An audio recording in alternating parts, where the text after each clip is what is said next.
मुझे डॉक्टर इसलिए बनना है क्योंकि helping people is something I been doing since my birth and I been taught to do that. तो मुझे सबसे अच्छा प्लेटफॉर्म ये लगता है बीइंग अ डॉक्टर। ये प्रोफेशन सबसे अच्छा प्लेटफॉर्म है to help people out. NEET exam pass करना होता है which is quite difficult. Impossible नहीं है आई नो, बट हाँ डिफ़िकल्ट है, बहुत कम चांसेस रहते हैं। तो आई डोंट थिंक कि इतना टाइम वेस्ट करना चाहिए। मैंने भी टाइम वेस्ट किया है, ऐसा नहीं है मैंने नहीं किया है। तो पर्म स्टेट मेडिकल यूनिवर्सिटी चूज़ करने के बहुत सारे रीज़न थे। मेन रीज़न ये था कि उधर की जो डेप्यूटी डीन है वो इंडियन है, which somehow connects me to the university. And reliable options हैं एनएमसी की गाइडलाइंस चेक करके। अगर आप जाओगे पूरी रिसर्च करके तो कोई प्रॉब्लम आएगी नहीं।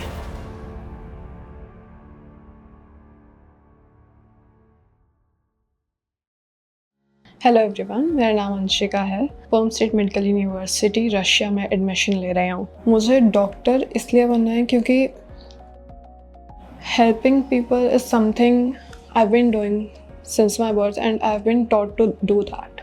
तो मुझे सबसे अच्छा प्लेटफॉर्म ये लगता है बीइंग अ डॉक्टर। ये प्रोफेशन सबसे अच्छा प्लेटफॉर्म है टू हेल्प पीपल आउट, चाहे वो मेडिकली तो होता ही है, चाहे वो मेंटली हो या फिज़िकली हो। तो it's a very good opportunity I guess. तो इसलिए मेरे को डॉक्टर बनना है। और इंडिया में डॉक्टर्स हैं काफ़ी, फिर भी जितनी हमारी पॉपुलेशन है उस हिसाब से डॉक्टर्स कम है यहाँ पे। तो दैट्स ऑल्सो अनदर रीज़न कि मुझे डॉक्टर क्यों बनना है। इसके लिए सबको ही पता है नीट एग्ज़ाम पास करना होता है विच इज़ क्वाइट डिफ़िकल्ट।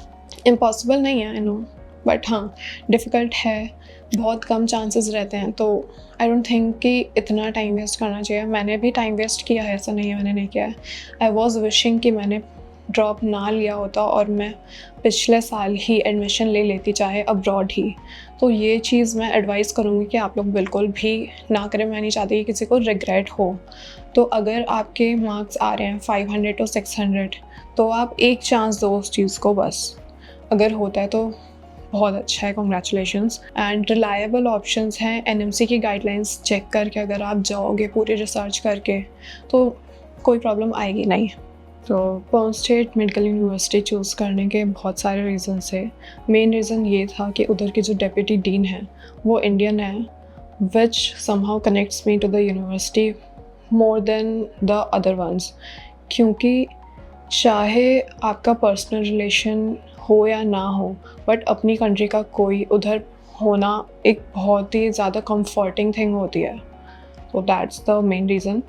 और अदर रीज़न्स ये भी हैं कि उधर की जो भी पढ़ाई वगैरह है वो बहुत अच्छी, बाकी जगह की भी अच्छी है, बट कंपैरेटिवली मुझे पर्सनली उधर का सारा मैनेजमेंट बहुत पसंद आया। और उधर का जो हॉस्टल है, स्पोर्ट्स हॉस्टल जो गर्ल्स के लिए है, वो एक बहुत ही कंफर्टिंग थिंग है एज अ गर्ल। क्योंकि कोएड हॉस्टल्स में तो आई डोंट थिंक कि इंडिया में ये कॉमन है कि कोएड हॉस्टल्स में गर्ल्स को और बॉयज़ को एक साथ मतलब के रहने को देते हैं।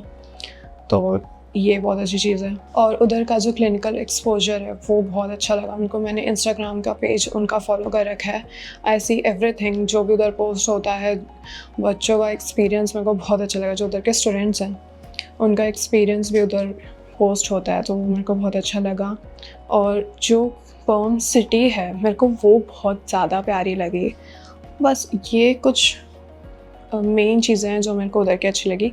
बाकी सब चीज़ें तो और हैं ही उधर।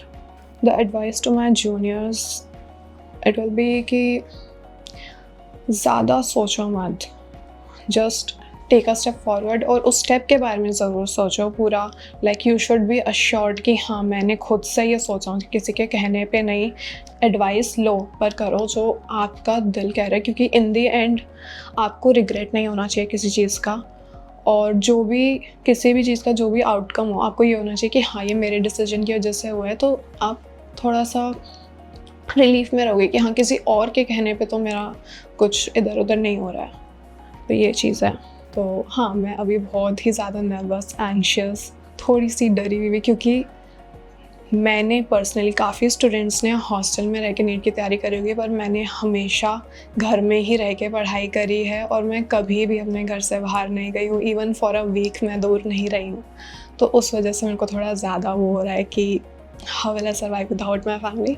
बट हो जाता है सब मैनेज, क्योंकि कहीं ना कहीं कभी ना कभी तो आपको हटना पड़ेगा वहाँ से to achieve something. Comfort zone छोड़ना is important to grow in your life.